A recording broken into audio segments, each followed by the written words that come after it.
mais uma aula de matemática. Você já está preparado? Já pegou o seu lápis, a borracha e o livro de matemática? Se você já organizou o material, você está preparado.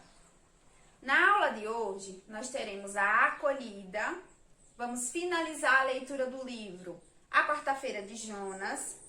Depois eu vou explicar o conteúdo para vocês e vamos finalizar a aula resolvendo questões do seu livro de matemática. Por isso, é muito importante que você esteja com o seu material próximo de você. Vamos iniciar a nossa aula com a acolhida. Vamos lá?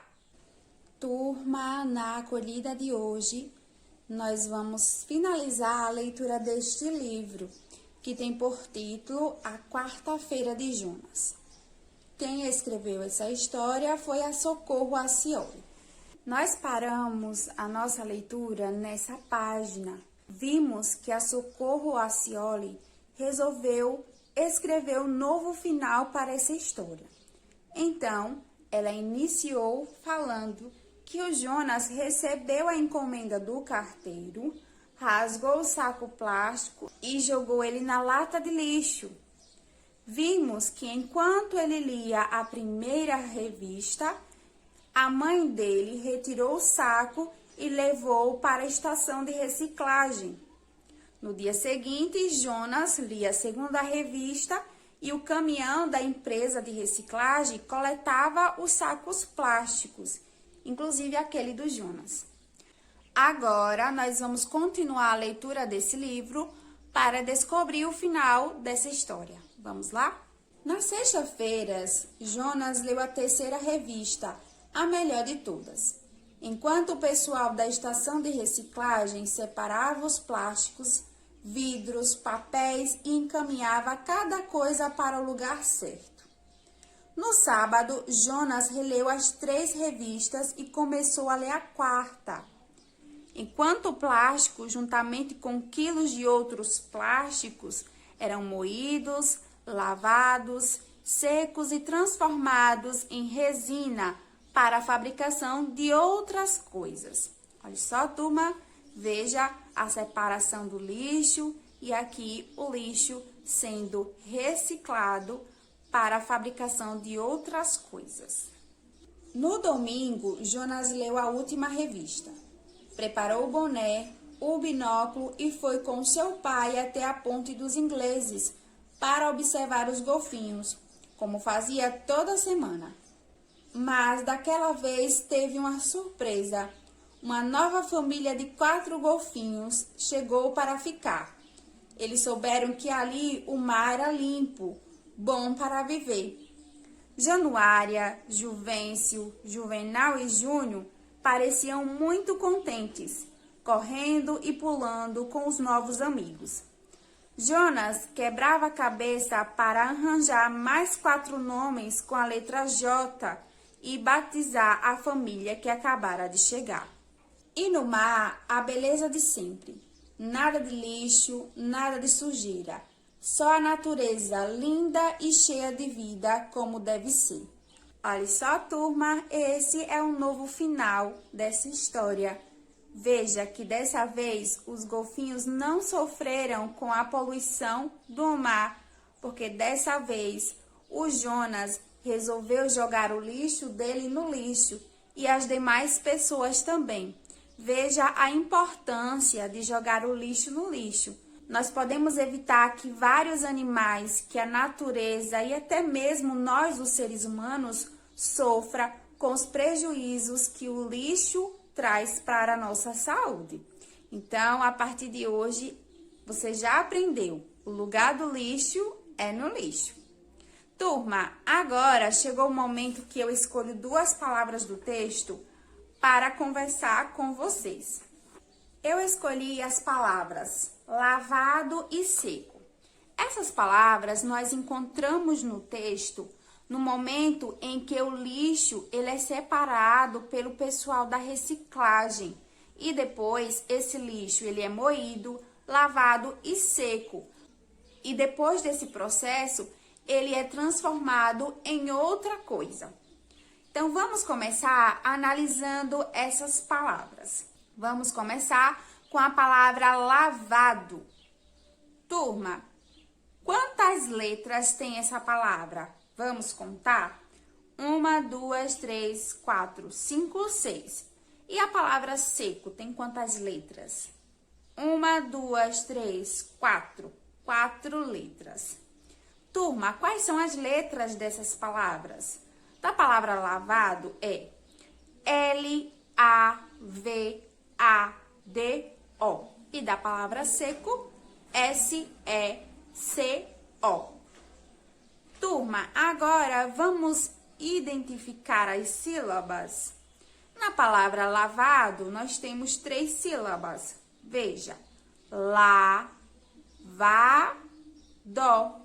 E na palavra seco, 2 sílabas. Veja, se, có. Essas são as sílabas dessas palavras. Pessoal, essa foi a acolhida do dia. Eu espero que vocês tenham gostado bastante. E aí, turminha, gostaram do final da história do livro A Quarta-feira de Jonas? Eu espero que sim. Espero também que vocês tenham gostado bastante de todas as palavrinhas que eu escolhi para conversar com vocês. Agora, nós vamos iniciar a explicação do conteúdo do dia.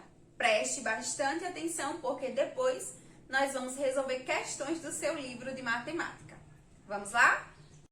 Turma, na aula de hoje, nós vamos continuar conversando mais um pouco sobre geometria. Antes de começar a revisar o que são retas paralelas, retas concorrentes, nós vamos fazer uma revisão sobre ângulos. Então, vamos lá. Nós aprendemos em outra aula de matemática que os ângulos podem ser encontrados em diferentes lugares, na natureza, nas construções, bem como em diferentes objetos que utilizamos em nosso cotidiano. Vamos ver a definição de ângulo. Ângulo é a abertura entre 2 linhas retas. Então, veja, aqui nós temos 2 linhas retas. Essa abertura nós chamamos de ângulo. Veja um exemplo. Observem essas tesouras. Veja que cada uma delas formam um ângulo diferente.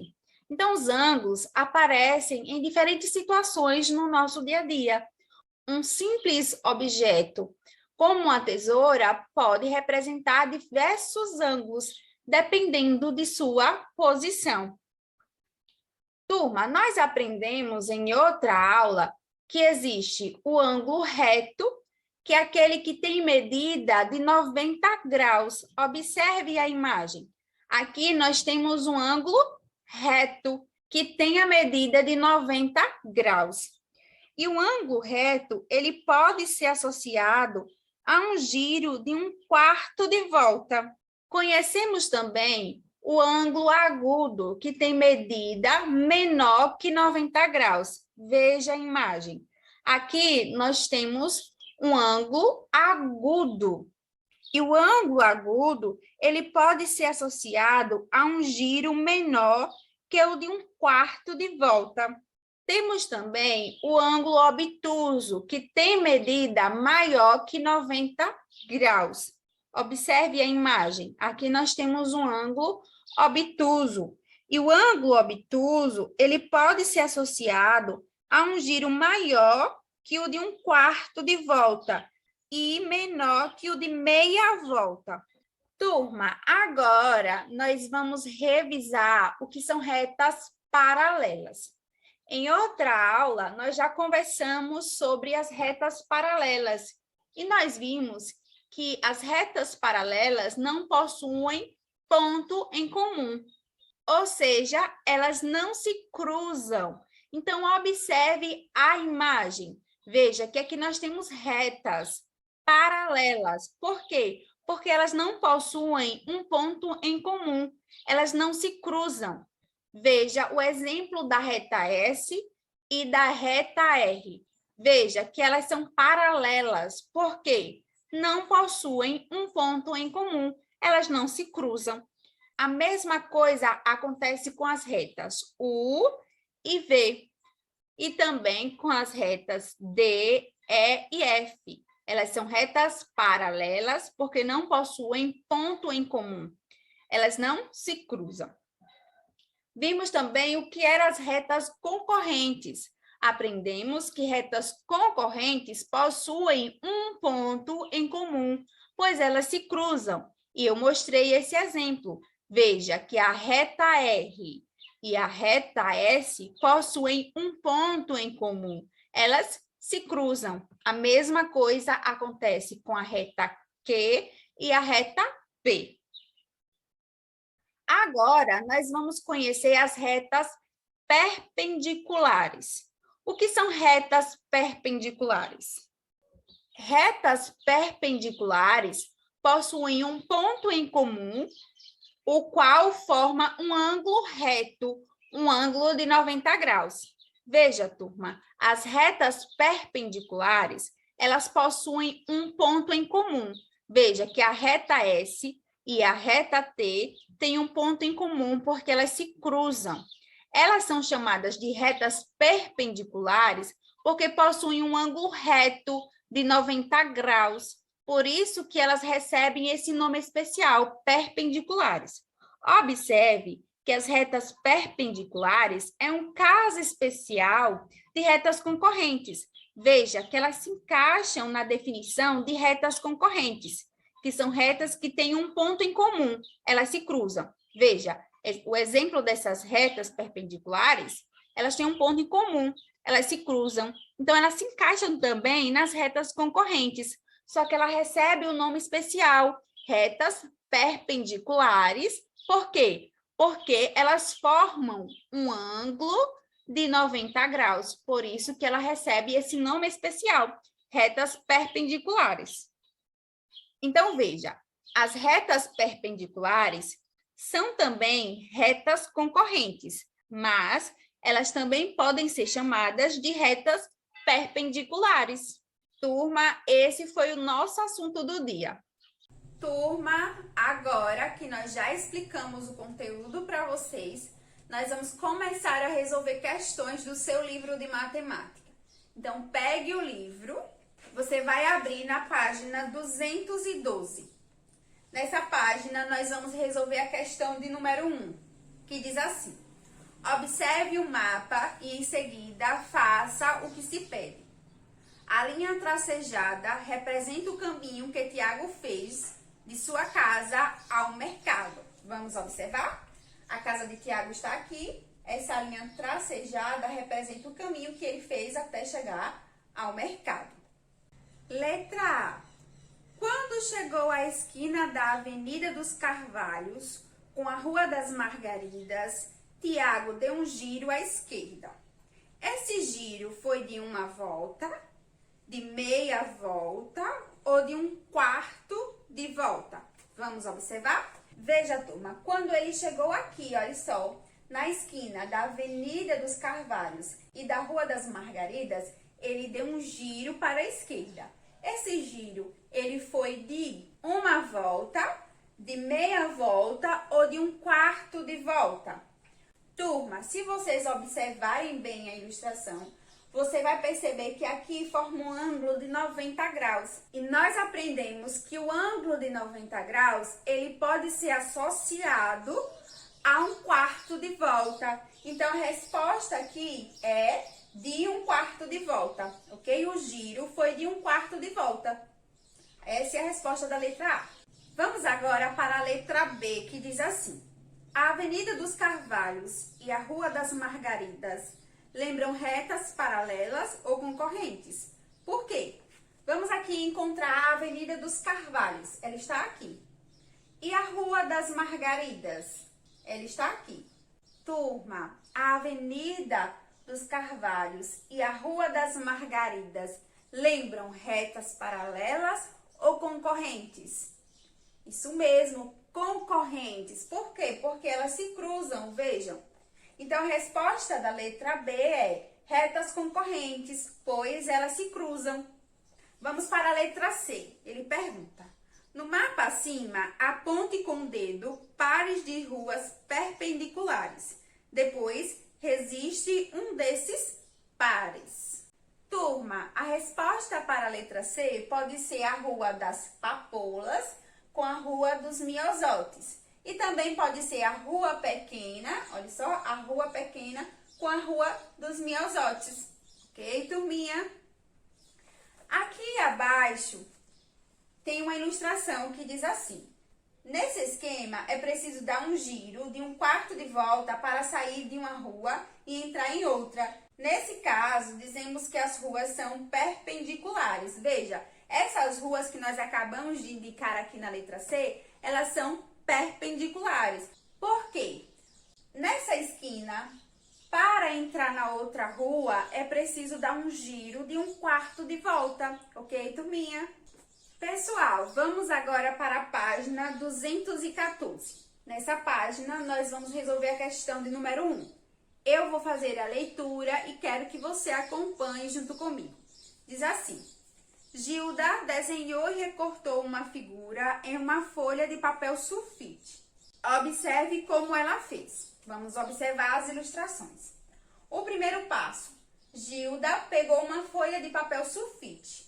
Segundo passo: depois ela dobrou a folha ao meio. Terceiro passo: em seguida, desenhou a metade de uma figura na folha. Veja ela desenhando. Quarto passo: finalmente, Gilda recortou a figura nas linhas de seu contorno e desdobrou-a. Veja, ela recortou e depois desdobrou a figura. Agora, marque com X a figura que Gilda construiu. E aí, turminha, qual foi a figura que Gilda construiu? Veja, foi a segunda figura, tá? Então, vocês vão marcar essa figura. Diz assim: dizemos que a figura recortada apresenta simetria, pois tem duas partes que coincidem quando são dobradas uma sobre a outra. A linha da dobra na folha representa o eixo de simetria da figura. Então, veja, turma, essa linha da dobra do papel, ela representa o eixo de simetria da figura. Ok, turminha? Então, essa é a resposta dessa questão. Pessoal, essas foram as questões que eu escolhi para conversar com vocês. A nossa aula, ela está chegando ao final. Eu espero que vocês tenham gostado bastante da aula de hoje. Eu vou ficando por aqui. Tchau e até a próxima!